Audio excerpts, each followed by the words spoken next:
officiellement, officieusement, on est vrai, nous aussi. Salut, c'est Jeff. Apprêtez-vous à déployer vos ailes pour planer au-dessus de l'une des plus grosses mines d'or du rap français. Car aujourd'hui, on parle du featuring de Niska, le charreau des charreaux, et Nino. Parce qu'on parle du clip N.I. Générique.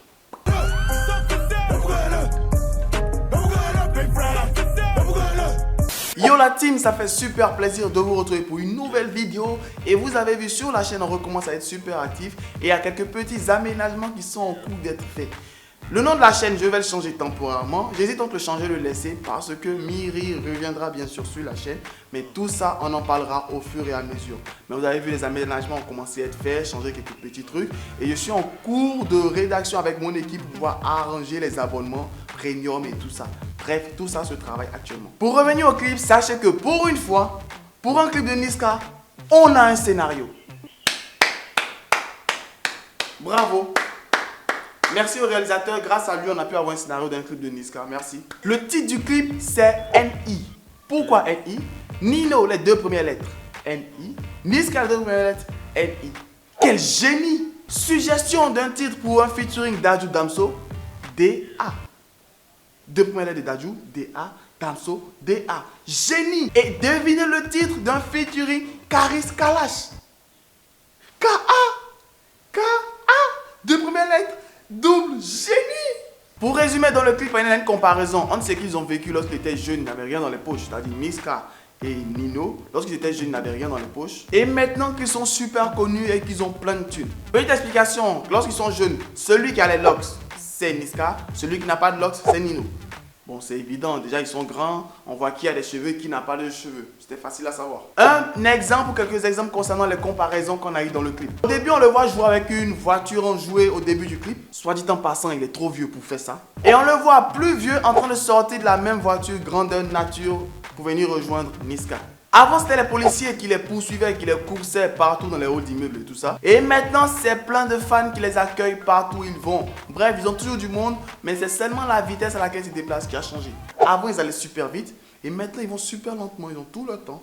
Bon, bref, ils ne peuvent pas aller super vite parce qu'il y a du monde devant eux. Plus jeunes, on les voit jouer aux cartes entre eux. Mais plus vieux, on voit que maintenant, ils jouent au jeu de la vie. Et c'est-à-dire la vie et la mort.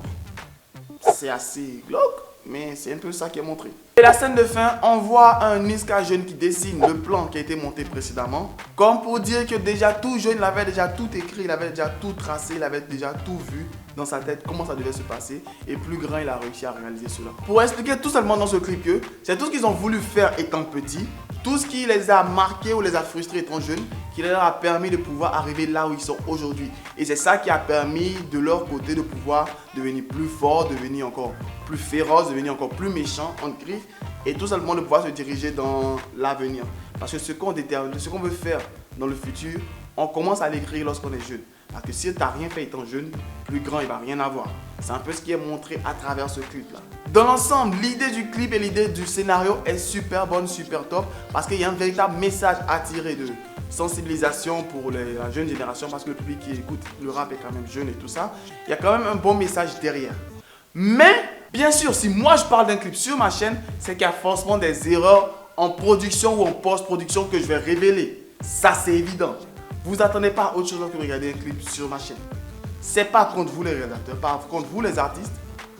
Mais c'est juste que c'est ce qui me plaît dans les clips. Regardez les petites erreurs pour les faire sortir à grand jour. Pour que, on ne sait jamais, les jeunes ou futurs réalisateurs puissent éviter ce genre d'erreur par la suite. Premièrement, première erreur, le plan dans l'avion. Je ne sais pas concernant le jet privé de Nino, mais concernant le jet privé de Niska, ils nous ont montré un plan de situation où ils ont montré que l'avion était en l'air. Bon, le plan est assez pourri, les effets spéciaux sont assez nuls, on l'accepte. Mais si l'avion est censé être en l'air, normalement le hublot derrière les jeunes demoiselles ne devrait pas monter un bâtiment. À part si dans le ciel là-bas il y a de nouvelles constructions, il y a un nouveau quartier dans le ciel que nous on ne sait pas. On ne sait jamais. Mais s'il y a un bâtiment dans le ciel, ça va. Mais derrière Niska, dans le hublot, qu'est-ce qu'on aperçoit? Des feuillages. Soit les gars, ils volent très près de l'arbre du haricot magique de Jack. Soit les gars, l'avion n'a pas décollé. Et ils n'ont pas voulu faire un truc assez simple qui est fait en production pour pouvoir remplacer les vitres des avions ou des voitures au cinéma et tout ça. J'explique simplement. Tu prends un fond vert, tu le mets derrière la vitre Et au montage, tu fais ce qu'on appelle de l'incrustation. Ça va? Ça va? Très bon? Ok, tuto de base. Ça va, c'est gratuit, c'est cadeau. Si vous voulez faire la même chose et donner l'effet de ciel, mettez des draps verts ou un vrai fond vert à bien éclairer et tout ça. Et au montage, retirez le fond vert et ajoutez-y le ciel que vous voulez. Ensuite, sur ce plan-là, Niska est censé avoir donné un coup de boule au gars parce qu'on voit peut-être la caméra et la caméra, c'est le point de vue de celui qui a été têté. Mais déjà, premièrement, l'acteur en question, il est très mauvais acteur parce que il a l'air de lâcher simplement Niska comme si c'était de discuter, taper la causette tranquillement. Lorsque Zidane a donné le coup de boule à Materazzi, il n'a pas lâché Zidane comme ça. Il est vraiment tombé. Donc le gars, il n'a pas l'air sonné de 1. Et comme par magie, le plan qui suit, le gars qui est couché, il y a deux hypothèses. Soit les coups de boule de Niska vont prendre du poids, soit tout simplement, c'est un faux raccord. Mais on revient une minute sur les acteurs qui sont censés jouer les morts ou les personnes sonnées. Si les gars ne voulaient pas se salir, ils n'avaient qu'à pas accepter le rôle de se coucher par terre. Parce que lorsque tu es sonné, tu ne peux pas te tenir dans cette position-là. À part si tu as des abdos à la Cristiano Ronaldo, mais tu ne peux pas tenir dans cette position-là. Donc là, on a plusieurs faux raccords et plusieurs faux jeux d'acteurs. Ça va? On continue. On a ensuite le plan dans le hangar. Excusez, j'appelle tous les coins fermés hangar parce que je ne sais pas si c'est des hangars ou quoi. Mais le plan dans le hangar à la Skid Game. Petite parenthèse. Je suis sûrement le seul gars sur YouTube qui n'a pas regardé un seul épisode de la série. Donc je risque de raconter des bêtises concernant certaines anecdotes. Mais je les ai tous trouvés sur le web. On continue. Mais je pense que les gars dans la série qui ont cette combinaison rouge là, ils ont un tout autre masque. J'ai TikTok quand même. J'ai pas regardé la série, mais j'ai TikTok. On a tous vu des TikTok ou des vidéos extraits et tout, mais ils ont un autre masque. Parce que ce masque-là, c'est un autre méchant de la série qui le porte.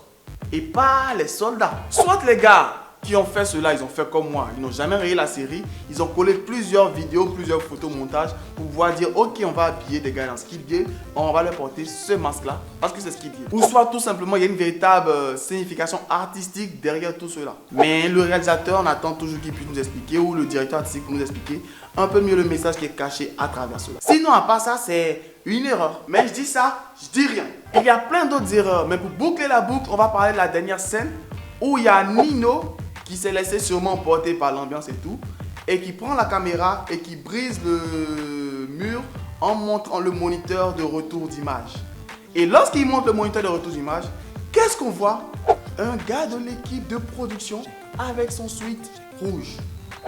Au tournage, on peut comprendre, c'est passé crème. Mais en post-prod, je pense qu'ils ont quand même vu qu'il y avait un mec de l'équipe qui était incrusté dans l'image.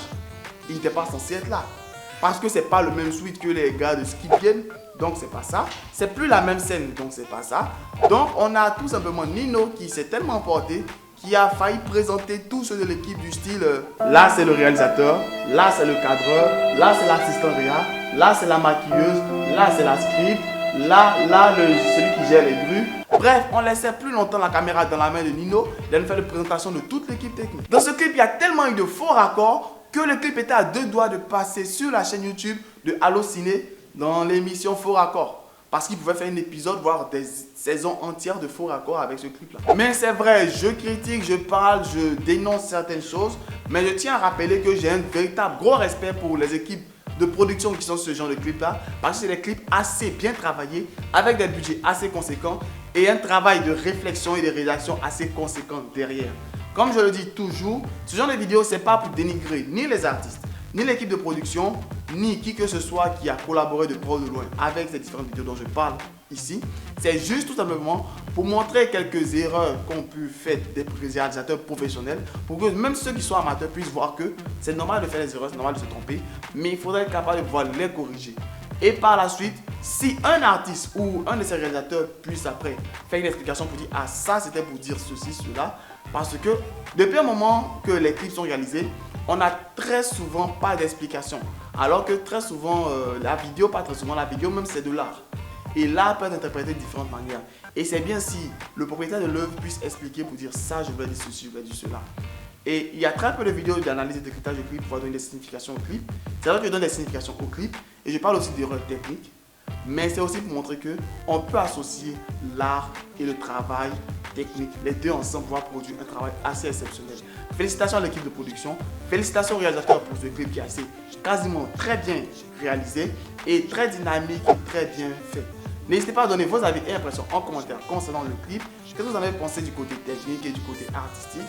J'utilise les deux termes parce qu'il y a des personnes qui ne connaissent pas forcément le côté technique. Moi, j'en parle parce que j'ai fait des études en production audiovisuelle, donc il y a des choses que je connais, que d'autres ne connaissent pas. Il y a d'autres qui sont simplement des amateurs de musique qui sont là sur la chaîne et c'est pour pouvoir mêler l'utile à l'agréable. Sur ce, n'hésitez pas à me rejoindre sur Instagram, sur Facebook, c'est tout simplement Archiduc Jeff, partout, Facebook, Instagram, Jeff avec un seul F, je précise. Et rejoignez-moi également sur TikTok, Jeff Comedy, là-bas je suis super actif et là-bas je faisais des vidéos avec ma petite amie et tout ça.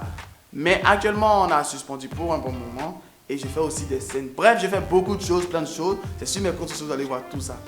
Sur ce, n'hésitez pas à vous abonner si vous vous abonner, activez la cloche et pour ceux qui se plaignent du fait que je ferme souvent les yeux, j'ai les yeux photosensibles et avoir là la lumière en plein sur moi comme vous le voyez en reflet, la lot de lumière et tout ça.